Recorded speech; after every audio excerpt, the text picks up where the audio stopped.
As you know, we've been running a series of lectures on feminist literary texts, and this has been happening for the last 2 or 3 months. And today's lecture is going to be on Simone de Beauvoir's The Second Sex, the famous book of the 20th century on feminism. Before I request Professor Richa Bajaj, who teaches English in Hindu College, Delhi University, I'd like to make a general comment briefly, and that comment is about this writer. This writer operated in the second half of the 20th century, and she influenced whole generations of people, telling them the views on women as they were perceived by other people, and the distortions that occurred therein. So she, in a way, redefined this area, and she called very deliberately and consciously women as the second sex, because the first sex is always the male sex, because that dominates the cultural, the political, the social world of all times in history. So the question that I'd like to pose to Dr. Bajaj is whether this writer is a person who will be helpful in understanding the society of the time where women are placed, or would it also reflect upon the situation of women in literature, and to what extent. The second thing that I'm wondering about is whether a woman in those times, and those times I say being aware that it is just about 60 years ago, whether women would be able to perform the role of a social activist. So these two things occur to me, and I thought maybe they can be responded to by Dr. Richa Bajaj. So I now finally request her to please begin her lecture. Yeah, thank you, Professor Anand Prakash. I do think that Simone de Beauvoir is trying to build a culture where women have a role to play, and an important role to play. But before women can do that, her work is basically focused on this detailed account of how women have been shaped over a period of their lives. So they of course she's all for women to stand up for their rights and to participate in social activities, but her thesis really is in the sense that women would do that only when they recognize themselves. And do they even recognize themselves? Do they even know themselves? Have they found themselves?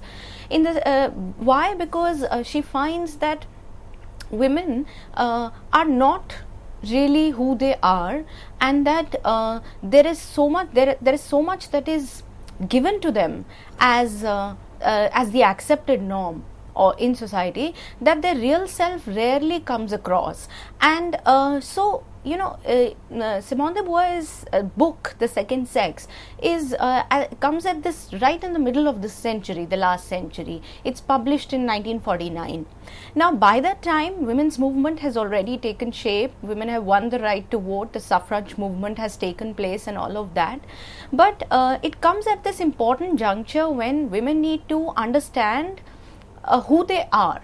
So I was really struck by this idea in Beauvoir that women till this point really don't even know who they are, and they don't even know who the enemy is. They don't know what to fight, who they are fighting. Are they fighting themselves? Are they fighting the male world? And if they are fighting the male world, are they grounded enough? Are they rooted enough to then take this movement forward, or do they fall short? Do they fall in the trap? And there are multiple traps around them. Do they leave one trap and enter another? So it's a very complex sort of a lived experience that she talks about. Of course, what is interesting about Beauvoir is that so far women had been talking about equality with men, etc., the working space, the working woman, etc. So these questions have come up before she's writing, and there is already enough feminist literature, so to speak, that is available that tries to negate, the conventional woman in that sense. But Beauvoir is also conscious of the fact that, and at the very outset of her books, The Second Sex, she says that I'm not going to write a feminist text. In fact, or more often than not, she refused to be called a feminist, but all her works really fit in that paradigm. Why that was the case? Because she wanted to get away from propaganda. She wanted to get away from cliched sort of notions that kept coming up as a kind of a jingoism, and she tried to go into the complexity of the situation that a woman finds herself in. So for a woman to turn into a social activist, as you say, or to for a woman to enter the social sphere where she could participate and enter the world from where she could change, before the woman does that, according to her, the woman has to understand herself, understand who she is, and how she has been formulated in society, and how she keeps falling in the trap and in the temptations that are existent in society. So it's in fact when she goes into this systematic account of each phase of a woman's life, and when she goes into a systematic account of the myths that float around women in culture, then you can see the real problems that women might have faced in that period in time, that women might have come across, and there were choices to be made, actual real choices, and each choice would determine the future, and at each choice the woman is in a way wary and unsure of the next step, and in fact looks back to see whether she has made the right choice. So there is of course this kind of insecurity, and at the same time this kind of being unsure really of the right step taken. So therefore I find that she talks about, of course she's all the way talking about cultural hegemony, the male cultural hegemony, so to speak, and how women have been confined in society, not only physically in the sense of their movement, the spaces they occupy, and where they can go, how free they can be. For instance, at one point in the book she says that suppose Van Gogh was the artist was a woman, he wouldn't have been able to do the work that he was able to do, because he wouldn't have the required exposure, physical exposure, to be able to see the situation. The writers, male writers, have the experience of the war, for instance, So she says that the real physical problem inhibit women. So not only there is not only just this kind of physical confinement, but also a kind of a psychological confinement, and at the same time an intellectual confinement, because women are seen as at least in her time, she thinks that women are seen as people who lack the required capacity for education, and that they would think themselves to be, even if they got minimal sort of education, they would think it to be a big feat, as compared to male who are definitely seen to be the forebearers of the of education, or the torch bearers, so to speak. So in that sense, you find that she's talking about confinements at various levels, confinements of the mind, of the body, of the intellect, and all these together can be seen in the way male cultural hegemony works in society, and how it creates these kind of restrictions on women, and what those restrictions are. So you see, for once I found a writer, a theorist, really. She's theorizing in the most sensuous sort of terms about the body, about sexuality, about female desire, about being able to choose partners as freely as men did. So there is a kind of a theorist who is not just giving you pure theory, but talking about life as it is lived. So in her text particularly, and this is why it becomes very often stark and very real, because she keeps the discussions very real, and that may have that has to some extent gone to her criticism also, that she's talking about a type of woman who that probably goes with her type. That she is not talking about, for instance, black women or marginalized or other women from other communities. So I would say, of course, she's not, because she's talking about the sphere that she knows best. And she's talking about a kind of an aspiring middle class woman. And in that, an intellectual woman, or an intelligent woman, or a woman who's trying to break free from the constraints that society impose on women. So therefore her discussions, go from the traditional woman to the modern woman, and what are the sort of choices that are available to the new woman in contemporary society. So in your opinion, because she is talking about the real woman living a real lived experience, then perhaps she is making a background for the real people later on to perform a role. Would you say that?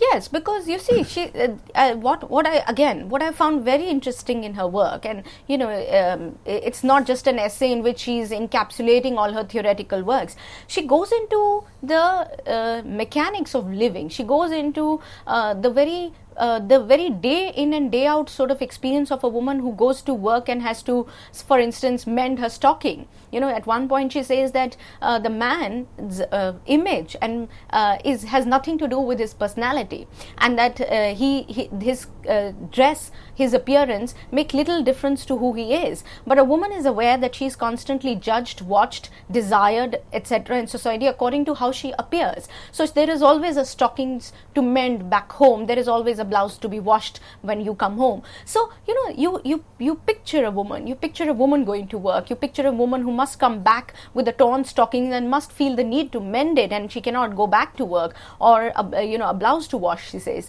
So what I mean to say is that when you contextualize these women in the very climate and the context that they are a part of, that it is there that she is able to draw out the nuanced complexity of living, because it is not available in theory. Theory can't chart out these things, the moments of feeling, the pressures that exist day in and day out. These pressures come to the fore only when she talks about, so in many ways you could say that the second sex is actually a kind of an imaginative sort of a text, and is very close to a literary text, because she creatively depicts a woman who must go to work and do XYZ things. A traditional woman, an old woman, the mother, right? She goes into the fantasies of a young girl, the adolescent fantasies, how she thinks, what she thinks about. So when she goes into these real into the real phenomena of living, into the context and the climate,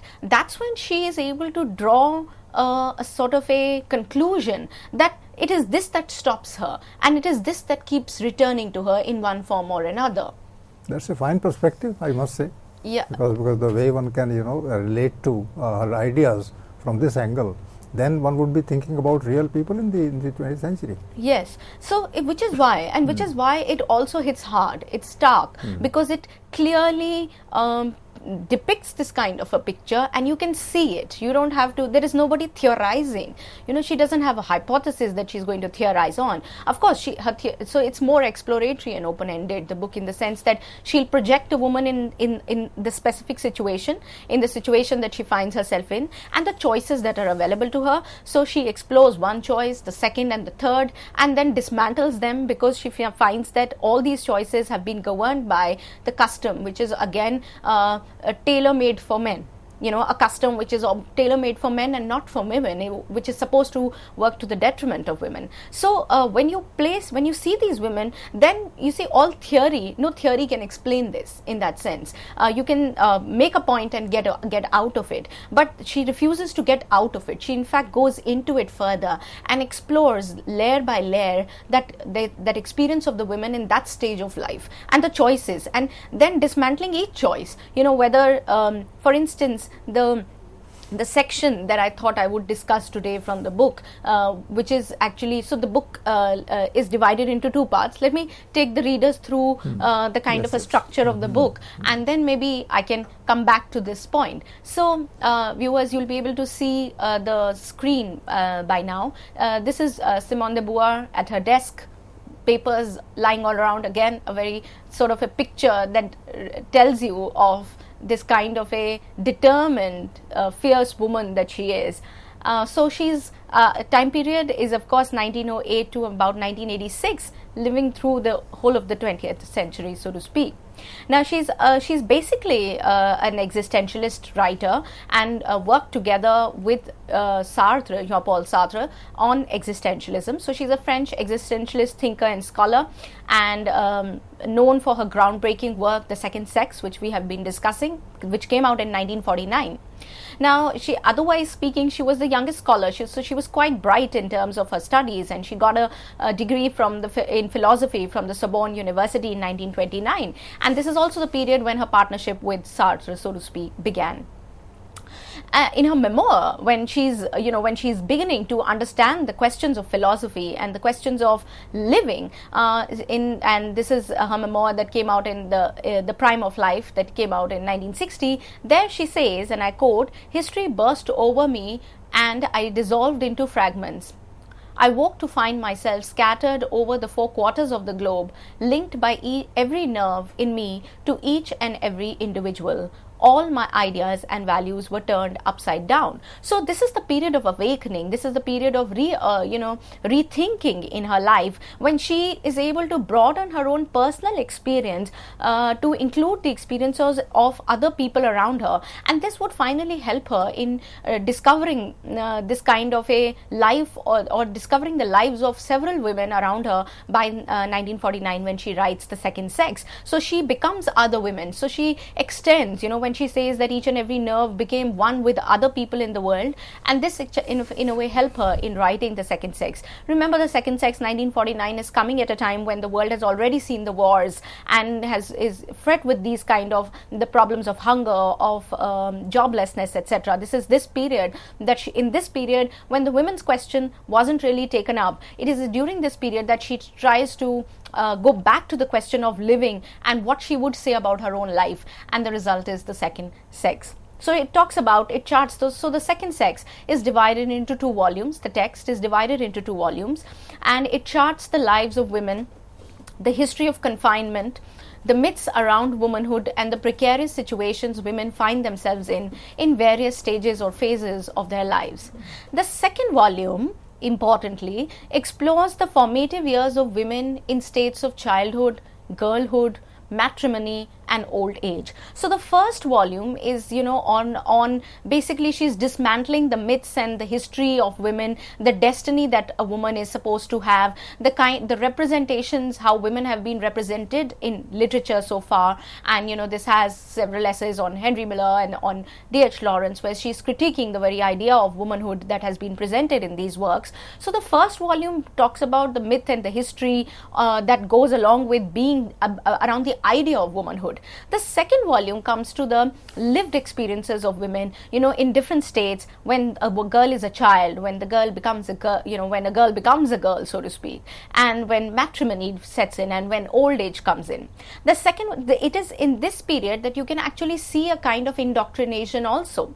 You can see a kind of socialization also. You can see how that famous quote of Simone de Beauvoir, that one is not born a woman, rather one becomes a woman. It is in this lived experience, through these stages and through this cultural idea of womanhood that is imposed on the woman, you find that it is in this stage, in these stages, that this kind of socialization or indoctrination really takes place, where the woman starts believing herself to be the woman that society has always had in mind, and the woman starts to be the woman that the male fantasy wants it to be. So it is this here cultural hegemony and the forms it takes are then discussed at length in this second volume, where the lived experience is explored, and how these inhibit then women's growth and subjecting them to a life of mediocrity. So this is also a very important point in Simone de Beauvoir, that mediocrity is something that is imposed on women time and again. They are forced to remain mediocre. Their challenges for them become so high, and they are made to believe that they are inferior through education. So she actually gives this instance at one point in time, that in school education also, women are given less importance because it is thought that they require education less, and because they think that because it is thought by parents and teachers alike in the education system that women are inferior to men, and that they will not understand the way men understand things. So they are given less importance in terms of their education. The result is that they start believing themselves to be inferior in terms of their intellectual capacity, and the result is, because they are marginalized and because they are neglected in education, the result is that they don't score well, and because they don't score well, the the thesis gets established again that women are inferior, have less of a capability as far as intellectual sense is concerned. So it's a kind of a vicious cycle that she keeps referring to at each stage in life. When she reaches part 4 of this volume, which is which is titled Towards Liberation, this has a chapter on the independent woman, and this is what I basically also want to discuss today, because it leads to the conclusion of the book in that sense. Because you see, in a way, the entire book is interconnected. If you see the first volume is based on the idea of woman, who and the cultural idea of woman, and how women have been seen over a period of time and in different cultures, whether it is the image of sacrifice, it is the image of motherhood, it is this image of the timid sex, etc. So all these ideas are already floating in society, in the culture in which a girl gets born. And when she goes through these different stages that I mentioned, right, it is in this phase then that these ideas seep in and they come to inform her and tell her what she must play with, how she must look at life, that she's prepared by her aunts, the women in her family, the mother, etc. She's prepared to then take on her destiny as this kind of a timid woman who will become the kept woman, as she says. So you see, and going through these phases becomes this so the woman has the choice to either accept passively all of it, or she has the choice to reject and to combat and not resign in that sense. So there is a choice of a woman, and this is the section where she starts talking about a woman who combats rather than resigning to the dictas which are there in society. I don't know if does it make sense to you? The woman who combats and doesn't enter resignation. No, that's the value of reading this book, and you rightly pointed it out that if women do not change this kind of perception of themselves evolved by men, then she has no role to play in life. And because one is an equal human being, one has equal stakes in life and society, therefore women have to be aware of this, as you say, to begin with, and then think of having a strategy to counter it. Right. And you are using a very good word called combat.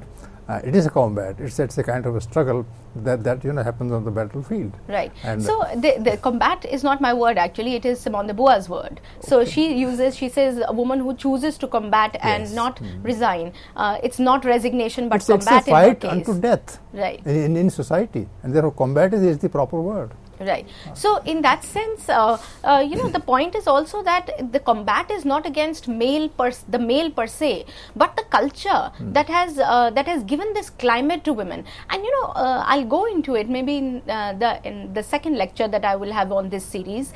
I would like to go into the idea of how the liberation, so to speak, that is available to women at the time in 1949 when she's writing the book, how that in a way is not enough, and that in a way is a kind of a false illusion, because the very climate that boys receive, she says, for growing up and becoming these free individuals, that climate is not available to girls until that climate is available. So it's not like you can have a quick fix solution. It's not like you can just do some patchwork. It's not like, okay, give women this right because women have the right to vote, so now they have everything. So she says that unless women get this proper climate that boys get when they grow up, unless they have that, they will not grow to be their free, they will not become their free complete self. And because they have been throughout their growing up years, they've been processed, or they've been given certain ideas, they seem to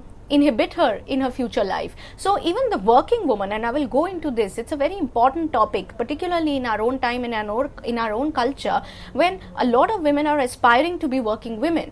So what are the problems that working women face? So she doesn't stop at the point that, oh, working women is the answer. Of course she says that is the answer, but then she goes into the life beyond it. What are the problems that a working woman faces? What are the problems that an independent, so to speak, woman faces? And is is she able to topple patriarchy as she thinks she is, or is she still being governed by some idea or another of patriarchy? Is she still in a trap, and how should she come out of it? So these are the questions that she takes up in chapter 14 of the book, in the second volume, of course, which is titled The Independent Woman.